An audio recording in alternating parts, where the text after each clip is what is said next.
प्यारे बच्चों, आज जो है हम प्रश्नावली 4.6 यानी द्विघात समीकरण में ही आपको द्विघाती समीकरण के मूलों की प्रकृति के बारे में बताएंगे। जैसे इसके पहले आपको जो है श्रीधराचार्य सूत्र द्वारा जो है द्विघात समीकरण ax² + bx + c = 0 के मूल ज्ञात करने का तरीका आपको बताया गया था, कैसे इस सूत्र द्वारा जो है आप मूल ज्ञात करेंगे। लेकिन इसमें जो है आपको जो आपका सूत्र था Shridharacharya x = -b ± √b² - 4ac/2a, यही श्रीधराचार्य सूत्र है। और इस सूत्र द्वारा जो है आप इस द्विघात समीकरण के मूल जो है आप ज्ञात कर चुके हैं, जो कि इसके पहले वाली प्रश्नावली में था। लेकिन श्रीधराचार्य जो विधि है इसके द्वारा जो है मूलों को निकालते समय 3 स्थितियां उत्पन्न होती हैं। जब इसके मूल ज्ञात करेंगे तो इनकी 3 स्थितियां उत्पन्न होती हैं इनकी। और पहला इसमें है, सबसे पहले ये जो आपका द्विघात समीकरण दिया है इससे सबसे पहले आप जो है विविधकर निकालेंगे। सबसे पहले आप जो है विविधकर निकालेंगे। ये जो दिया हुआ है विविधकर का मतलब ये है कि d बराबर, जिसको डिस्क्रिमिनेंट करते हैं, d बराबर होता है b² - 4ac। यानी कोई भी द्विघात समीकरण दिया रहेगा तो उससे पहले आप जो है d बराबर b² - 4ac, जहां d जो है इसी को विविधकर बोलते हैं, विविधकर, इसको अंग्रेजी में डिस्क्रिमिनेंट बोलते हैं। तो पहले आप d बराबर b² - 4ac निकालेंगे, कोई भी समीकरण दिया होगा द्विघात। अब उसके बाद जब आप ये निकाल लेते हैं तो इसी से 3 स्थितियां उत्पन्न होती हैं। पहली स्थिति होती है कि अगर जो है d बड़ा है 0 से, यानी जैसे d का मान निकालते हैं आप, d का मान आप समझ ही रहे हैं, b² - 4ac, यानी यही d होता है। यानी b² - 4ac बड़ा है 0 से या d बड़ा है 0 से। तो पहला तब ये तभी बड़ा हो सकता है जब d का मान धनात्मक आएगा। यानी जैसे d का मान आप निकालते हैं, जैसे आपका 15 आ गया, 25 आ गया, यानी जब भी इसका d का मान धनात्मक आएगा उस कंडीशन में d बड़ा होगा 0 से। तो उस समय जो इसके दोनों मूल जो आप प्राप्त करेंगे, ये दोनों मूल जो है, दोनों मूल वास्तविक होंगे, वास्तविक होंगे। यानी जब d बड़ा होगा 0 से तो इसके दोनों जो मूल आएंगे ये दोनों मूल वास्तविक होंगे। यानी जब वास्तविक होंगे तो इनके मूल को आप ज्ञात कर सकते हैं। यानी जैसे पहला मूल आपको मालूम है कि जैसे x1 बराबर -b ± √d/2a, एंड d का मान वही b² - 4ac, इसके जगह पर लिख सकते हैं। ये पहला मूल इसका हो गया, यानी पॉजिटिव होगा पहले, तो पहले धन वाला निकालिएगा।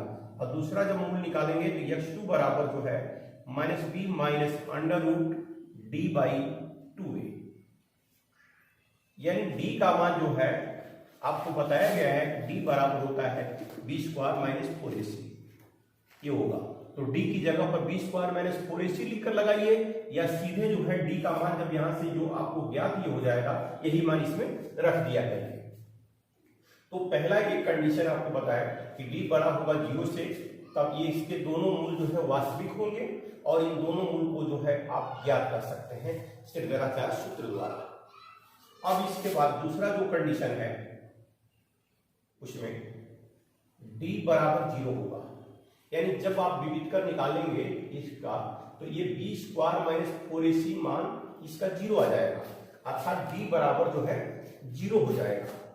या इसी को आप ये समझ लीजिए, लिख सकते हैं बी स्क्वायर माइनस 4ac बराबर 0। ये लिखें चाहे ये लिखें, क्योंकि ये इसी का मान होता है। तो अगर इसका मान ये 0 हो गया तो दोनों मूल,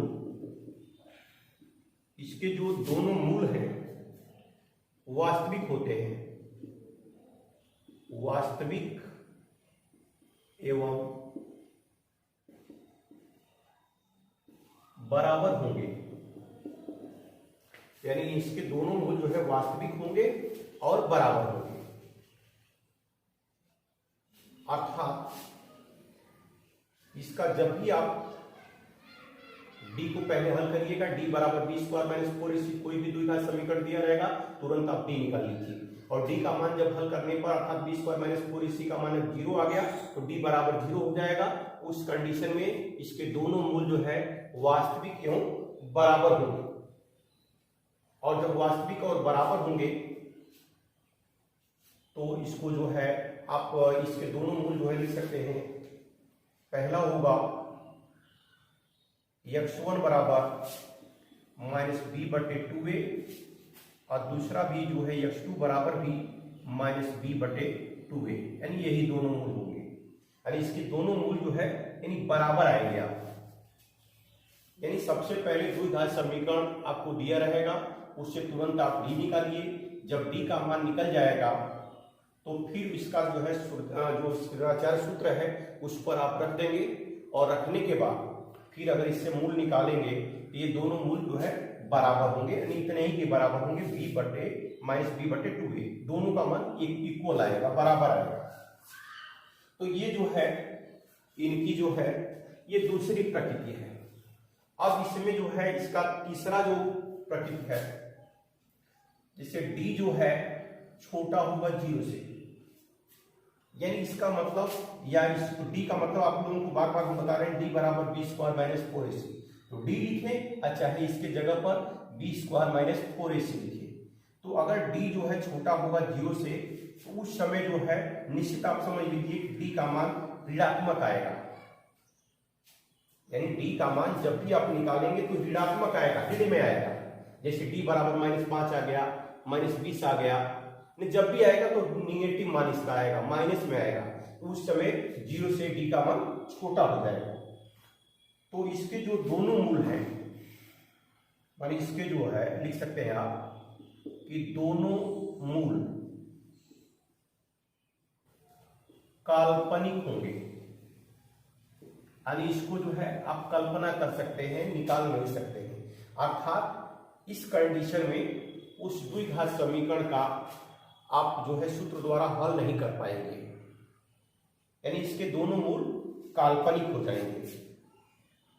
तो इस तरह से जो है केवल दो जो स्थितियां हैं, पहली और ये दूसरी, इन दोनों स्थितियों में ही आप क्षेत्राचार सूत्र द्वारा जो है आप इनके मूलों को ज्ञात कर सकते हैं।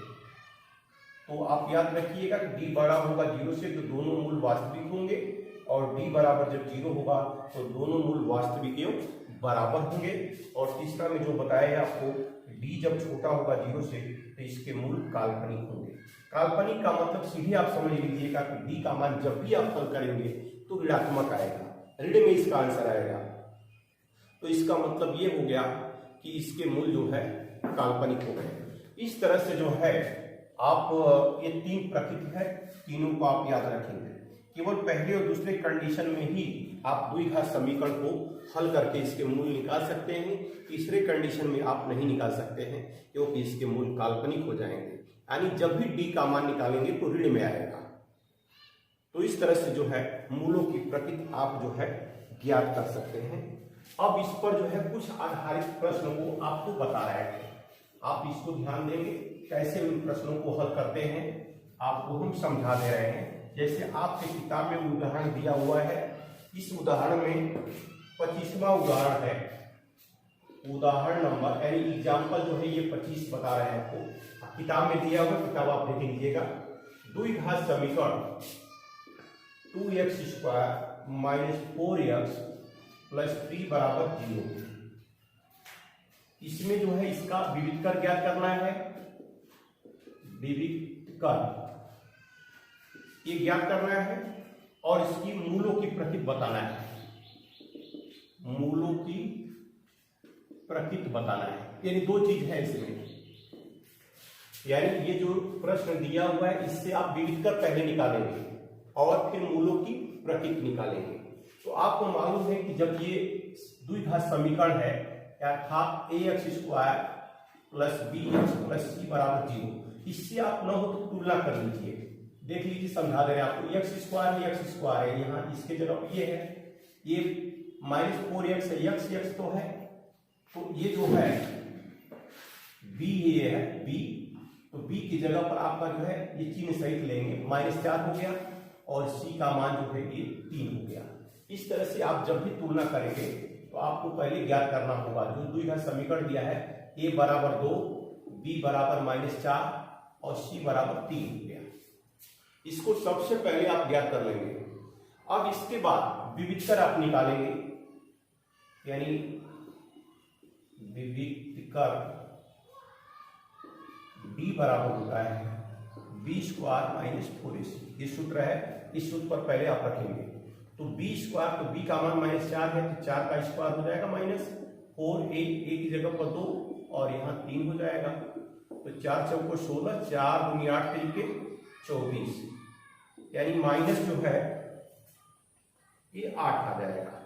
तो आप देख रहे हैं कि d का मान जो है माइनस में आ गया, तो माइनस में आ गया तो निश्चित है, आपको तीसरा कंडीशन हम बताए थे कि माइनस में 8 आ गया, इसका मतलब कि d जो है छोटा हो गया 0 से, या -8 जो है छोटा हो गया 0 से, यानी 0 से छोटा है। तो इसका मतलब ये हो गया, इसका विविधकर तो हम निकाल दिए, विविधकर तो -8 आ गया, लेकिन इसकी जो प्रकृति पूछ रहा है उसको आप बताएंगे। -8 आने का मतलब इसके जो दोनों मूल हैं काल्पनिक हो जाएंगे, दोनों मूल काल्पनिक होंगे। आपको हम तीसरे कंडीशन में बताए हैं, क्योंकि जब d का मान माइनस में आएगा तो इसकी प्रकृति जो है यानी काल्पनिक हो जाएगी। यानी आप कल्पना कर सकते हैं, इसको सिद्धांत के सूत्र पर जो है आप हल नहीं कर सकते, यानी इनके मूल ज्ञात नहीं कर सकते। तो ये जो है आपका 25वां एग्जाम्पल था। अब इसके बाद आपका जो है आगे जो है एग्जाम्पल 26, इसको थोड़ा देखिए। एग्जाम्पल 26 इसको हम बता रहे हैं, जैसे समीकरण 3x² 2x प्लस 1/3 ये बराबर 0 है, इसमें भी आपको विविधकर निकालना है और इसके मूलों की प्रकृति बताना है। तो विविधकर निकालने के लिए सीधे आप a b c का मान निकालिए, माने इसकी जो है तुलना ax² plus bx plus c बराबर 0 से करने पर कर लीजिए इसे। तो a बराबर 3 आ गया, b बराबर -2 आ गया और c बराबर 1/3 आ गया। अब इसका जो है विविधकर निकालिए, d बराबर b² -4ac, तो ये -2 का वर्ग a 3 गुणे 1/3, तो ये 4 हो गया, 3 से 3 कट गया 4, यानी d का मान 0 आ गया। यहां देख रहे हैं कि d हम हल किए तो d का मान 0 आ गया, क्योंकि दूसरा प्रकृति आपको बताए थे कि d बराबर जब 0 आ जाएगा, यहां विविधकर तो निकल गया, विविधकर इसका 0 आ गया, लेकिन इसकी जब प्रकृति आपको बताना है तो d बराबर जब 0 होगा तो दोनों मूल वास्तविक एवं बराबर होंगे, दोनों मूल वास्तविक एवं बराबर होंगे। तो इसकी प्रकृति आपको बता दिया गया, यानी मूल अगर पूछता तो फिर सूत्र पर हल करके इसको श्रेणीचार वाले सूत्र पर आप हल करके इसके मूल ज्ञात कर लेते हैं, क्योंकि मूल नहीं पूछा जा रहा है, खाली प्रकृति पूछा जा रहा है, तो बस इतना ही खाली ज्ञात करके लिख देंगे। अगर यही पूछता कि इसके मूल भी बताइए तो सीधे आप जो है इस सूत्र का प्रयोग कर देते, x बराबर minus b plus minus under root b square minus 4ac upon 2a। इस पर हल करके इसके दोनों मूल को आप ज्ञात कर सकते हैं। तो ये जो है आपका उदाहरण जो है 26 था। अब इसके बाद एग्जाम्पल जो है आपका 27 बता रहे हैं, आप इसको ध्यान देंगे। उदाहरण जो है ये 27 है। इसमें लिखा है कि प्रत्येक द्विघात समीकरण में k की मान की गणना करना है, द्विघात समीकरण के मूल वास्तविक तथा बराबर हो। यानी पहले से दे दिया है, जैसे ये है 2x square 10x plus a बराबर 0, ये पहले से दे दिया है। इसके जो मूल है इसकी प्रकृति पहले से बता रहा है कि वास्तविक एवं बराबर है। जब वास्तविक एवं बराबर होगा तो उस समय d बराबर 0 होगा, ध्यान रखिए। तो इससे जब आप मान निकालेंगे, व्युत्तर निकालेंगे d बराबर बी स्क्वायर माइनस 4ac, तो यहां आप 0 पहले कर लेंगे, क्योंकि प्रश्न में दिया है कि द्विघात समीकरण के मूल वास्तविक एवं बराबर है। तो जब वास्तविक और बराबर होंगे तो निश्चित है कि d का मान 0 होगा। अब यहाँ जो है आपको बार बार बता रहे हैं कि जैसे इसकी तुलना जो है x square plus b x plus c बराबर 0 से आप करेंगे इस समीकरण की तुलना। तो यहाँ जो है a की जगह पर 2 हो गया। अगर आपसे पूछा जाए a बराबर 2, b बराबर -10 और c बराबर k, तुरंत कोई भी द्विघात समीकरण दिया है आप तुरंत जो है x square plus b x plus c बराबर 0 से तुरंत तुलना करके ए बी सी का मान ज्ञात कर लीजिए। अब यहाँ जो है ये -10 का स्क्वायर 4, ए की जगह पर 2 और ये k हो जाएगा, यानी 100 और 8 के यानी 0। तो इसको जब आप पक्षांतर करेंगे तो यहाँ जो है पक्षांतर करेंगे इधर, तो 8 के बराबर जो है 100 हो जाएगा, k बराबर 100/8। इसको जब काटेंगे तो 25/2 यानी k का मान निकल जाएगा। इस तरह से आप जो है इसके मान को प्राप्त कर सकते हैं, k के मान को। तो कोई भी प्रश्न अगर हो तो आप जो है इसको आप हल कर सकते हैं। जैसे एक एग्जाम्पल और आपको समझा दे रहे हैं, उदाहरण 28, इसको थोड़ा आप देख लीजिए। अब जो है एग्जाम्पल जो है ये 28 आपको बता रहे हैं। प्रश्न आप देखेंगे किताब से, के ऐसे मान की गणना कीजिए जिसके लिए द्विघात समीकरण x square minus 4x plus k बराबर 0 के मूल वास्तविक तथा भिन्न हो, वास्तविक और भिन्न हो। तो आपको बताया गया वास्तविक होगा तो d बड़ा होगा 0 से, वास्तविक और भिन्न का मतलब वही हो जाएगा, d बड़ा होगा 0 से। तो ये जो दिया हुआ है इससे सबसे पहले यानी आप समझ लीजिए कि ये कंडीशन है d बड़ा होगा 0 से, यही पूछ रहा है आपसे। तो इससे जो है इस समीकरण की तुलना ax square plus b x plus c बराबर 0 से करने पर इसकी तुलना करेंगे, a बराबर 1, b बराबर -4 और c बराबर k हो जाएगा। और इस तरह से जो है आप जो है d निकालेंगे, इसका विविध कर बी स्क्वायर माइनस 4ac, तो b का मान जो है -4 का स्क्वायर, a की जगह पे k हो जाएगा, 16 माइनस जो है 4k।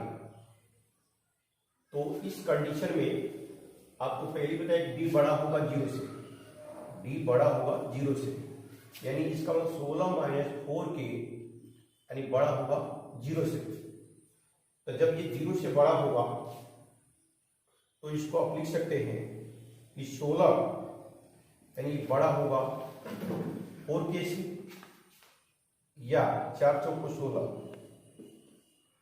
यानी k से जो है k का मान छोटा होगा यानी 4 जो है बड़ा होगा, या इसी को आप लिख सकते हैं k ग्रेटर देन 4, यानी k का मान यहां से आपको ज्ञात है। k का मान जो है 4 से छोटा होगा, अर्थात इस द्विघात समीकरण के मूल जो है भिन्न और वास्तविक होंगे। तो इसके लिए k का मान आप इस तरह से निकाल सकते हैं। तो हमारे समझ में आ रहा है कि आपको कई एग्जाम्पल देकर समझा दिया गया है। आप इसी आधार पर जो है प्रश्नावली को हल करेंगे।